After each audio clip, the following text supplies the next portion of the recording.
Let's learn to process images using different libraries and packages of Python.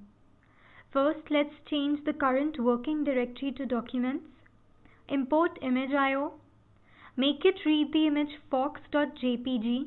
It's an array. This is its shape, a tuple of 3 values. The image is of dimensions 1920 by 1280. And this is its size. This is an 8-bit image, 0 to 255.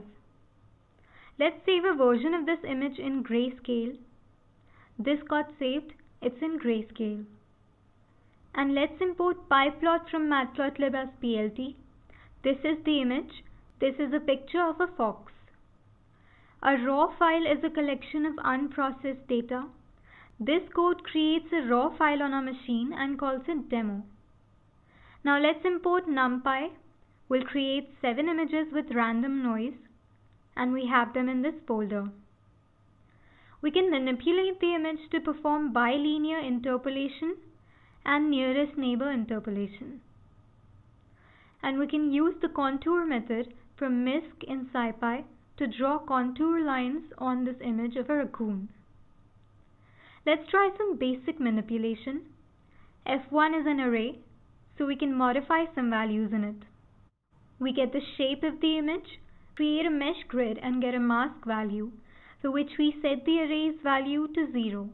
Mask is a 768 by 1024 size ND array. And we set all values in the array for range 400 and range 400 to 255. This is what we get. These are the minimum, maximum and mean values in the F1 ND array. Let's try some geometrical transformations. Let's crop the fox image. IX and IY are its dimensions. Crop is a slice of the image ND array. This is the cropped version. The flip up-down function flips an image up and down. This is the fox image flipped upside down.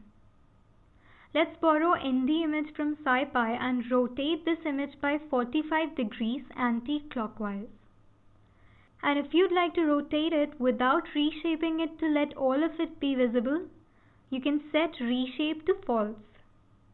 You can blur an image by applying a Gaussian filter to it, and blur it even more by increasing the value of sigma. Let's introduce some noise in this image of a raccoon. We can smooth this out. Let's work on this image.